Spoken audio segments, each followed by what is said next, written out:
Hi, this week we're going to be going over part of Chapter 9, Controlling Labor and Other Costs. So we'll talk about payroll costs, including FICA, Medicare, and employee benefits. Explain the methods used to measure labor productivity. And outline the steps involved in controlling labor costs. So labor cost consumes the second largest part of revenue. Labor can be difficult to control because of three different factors. One, the human part of it. So managers are dealing with people. That includes all the good and bad that come within all of us.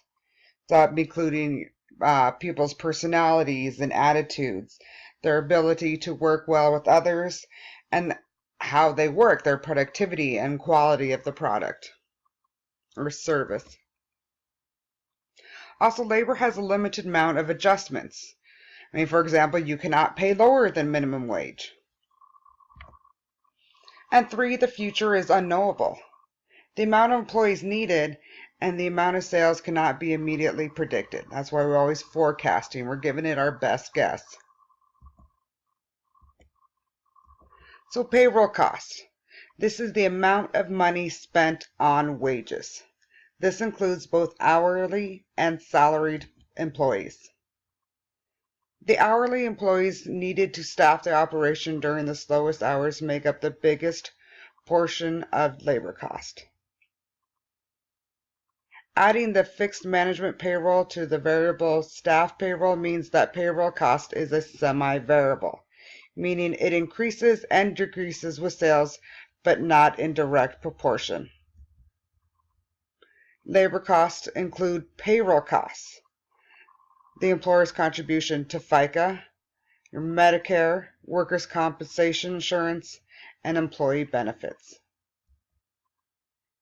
It is also important to distinguish that payroll cost is the gross. It's what you pay before taxes are deducted. So labor costs and payroll are sometimes interchangeable, but they are definitely not the same thing. Payroll is just your wages and salary. Labor is the wages and salary plus the FICA, Medicare, workman's comp insurance, and your benefits. Now, benefits can normally range anywhere from 15 to 30% based off pay per hour. It's important that all costs are included when determining the actual cost and when you evaluate the performance of the operation. So here we have some examples. So if you see, this book is a little bit older. The wages are a little bit higher now. Hourly wage for the server, $2.13. Now your Social Security, the unemployment, that is required. Every business has to pay that. So 7% goes to the Medicare, 3% your unemployment tax. Now and the workman's comp, that is also included in something all employers need to supply. Now your vacation and sick leave, those would be considered benefits. So you look, when you add that up, you're looking at $2.52. And then you bring it down with the health insurance. Oh, sorry, that's kind of covering here. There we go. You're down to you're up to $3.99. So these benefits that you're seeing, that's adding almost an extra 8% to their wages.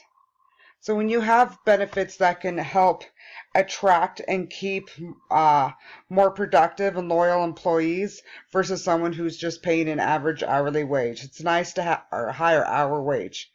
Having 2 weeks of vacation may be more important than an extra couple of bucks an hour. Just depends on what you're looking for, what kind of people you're looking for. So relationship between labor cost and business volume. Now the book does have a different little paragraph in here, but one thing I know people wanted to talk about in the beginning of class, and I wish I had all these great golden answers for you. Labor is too high, we need to cut people. If you've worked in the industry, you have heard that before. So things you need to think about when trying to instantly reduce costs. You want to hand out your 30-minute unpaid breaks. Maybe even people need an extended break. It's slow. You're trying to save that daily labor. That's one way. Ask for volunteers. There may be some people that need to go. Or they just want to go. They have plans. They won't mind getting out early. You need to be careful of who you choose. You might not be able to get rid of that position. So it's not necessarily that person, but also that position.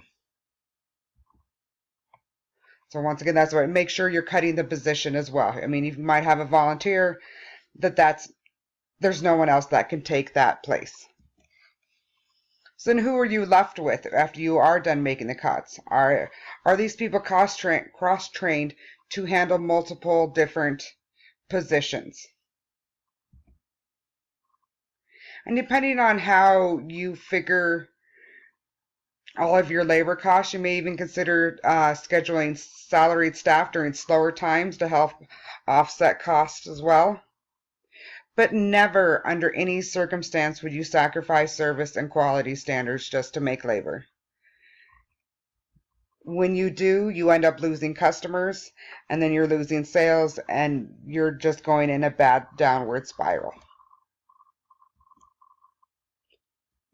So labor cost percentage. So when productivity should be measured by quantitative and qualitative meanings, meaning that the numbers and also by customer service. So managers use several methods to track and measure labor productivity.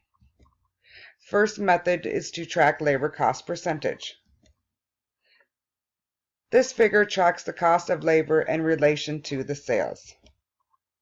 Some operations track these costs monthly, while others track payroll cost percentage on a daily or weekly basis. The book has really great examples, easy to read on page 237, how they can break that all down.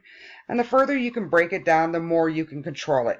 If you're not figuring out what you need to do or what you need to hit as your target daily or weekly, you might not hit it monthly if that's all you're tracking it. Managers also track indirect factors on productivity such as performance against quality and productivity standards. So other ways is your covers per labor hour. This is a measure of how many average people came in for every hour the restaurant was open. So if you look at the example, there was 2,229 total covers served. You divide that by the total labor hours worked for the week, and you get your covers per hour. And we also have the sales per labor hour. It measures the total number of sales for a specific time period and then divide that by the number of hours in that time period. So you can see you have 39,542 in sales and divide it by that 1,098 hours. So your average hour, you're making $36 in sales. And your other one is covers per labor dollars. Something more helpful to look at productivity is that labor cost perspective. This is because labor cost includes costs, not just hourly wages and salary. So to find that guess per labor dollar, divide the number of covers served by the number of dollars spent on labor for that specific time period. So you can see here we have 2,297 total numbers of covers. Divide that by the $12,176 in total labor, and that's giving you 0.188 covers per dollar hour. I'm sorry, covers per labor dollar. My goodness. So that is it for this week. This is a big chapter, so I broke it into 2 parts. Yep, just your terminology there. Yep, that's all I got for you guys this week. Make sure you read the book for all the rest of the stuff. Thanks.